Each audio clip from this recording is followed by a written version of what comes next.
우리는 솔직히 자유한국당의 책임이라고 생각합니다. 스스로 만든 법을 스스로 걷어찼지 않습니까? 오늘 하루의 기적을 기다리겠습니다. 자유한국당이 국회 문을 열 건지 말 건지 스스로 대답하시기 바랍니다. 청와대와 여당은 패스트트랙을 날치기로 해서 비정상 국회, 일 못하는 국회를 만들어 놓고 아무것도 양보할 수 없다라는 태도로 일관하는 것과 다름없다고 생각합니다. 네, 주말 사이에 국회 정상화 합의에 성공해서 이번 주는 좀 다르게 시작하길 기대했지만 똑같았습니다. 국회 정상화 합의에 실패한 겁니다. 지난 주말을 이른바 국회 정상화의 마지노선으로 제시했던 오신환 바른미래당 원내대표는 협상 무산 소식을 전하면서 국민께 송구하다고 말했습니다. 국회 정상화 협상의 마지노선으로 설정했던 어제까지 여야 3당 교섭단체 간 협상을 타결짓지 못했습니다. 심각한 경제난 속에 민생이 시시각각 위협받고 있는 현 상황을 감안할 때 그 어떤 명분으로도 국회 파행을 정당화할 수는 없습니다. 협상이 결렬된 결정적 이유, 바로 한국당이 막판 제기한 경제청문회 개최 요구였습니다. 한국당은 경제청문회 개최를 국회 정상화 전제 조건으로 들고 나왔습니다. 민주당은 이를 절대 받을 수 없다는 입장이었죠. 상대가 도저히 받아들일 수 없는 요구는 합의의 대상이 될 수 없습니다.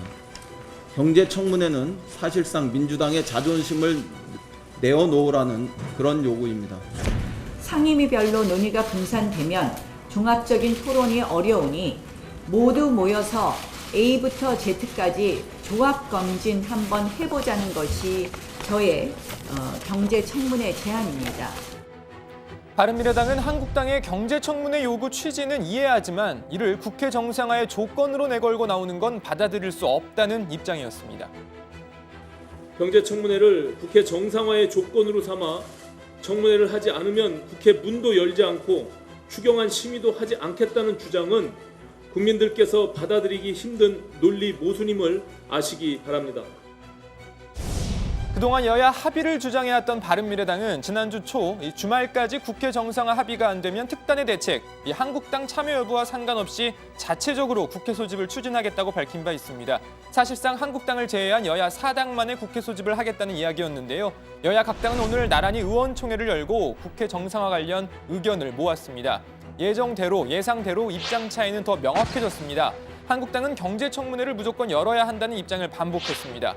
민주당과 바른미래당 등은 국회 소집 절차에 들어가기로 했습니다. 자유한국당 의원총회를 마친 뒤에 현재 국회 상황을 잘 보여주는 장면이 있었습니다.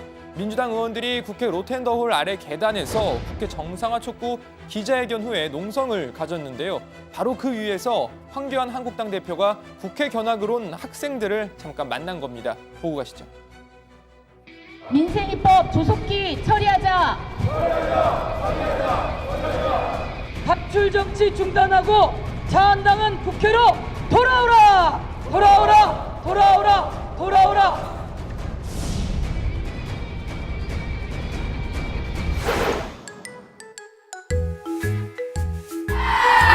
구경 잘하세요.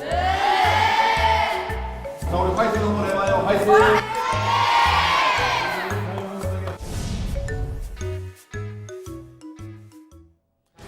네, 이후 기사를 보니까 황교안 대표도 이후에 이 농성 중인 민주당 의원들과 악수를 나누면서 고생이 많다 이런 대화 잠깐 나눴다고 합니다. 자, 아무튼 이제 한국당을 제외하고 국회가 열릴 예정입니다. 자, 국회가 열린다고 바로 정상화가 되긴 그런데 힘들죠.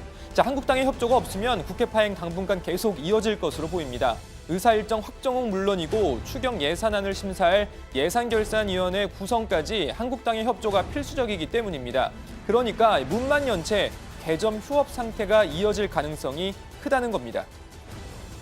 국회 문만 열리는 것이고 상임위 활동들을 중심으로 법안 심사는 가능할 수 있으나 그 외에 무슨 대정부 질문이나 아니면 예산 심사나 이런 부분들이 지금 하기 어려운 거죠. 본회의 날짜를 잡는 것도 마찬가지고요.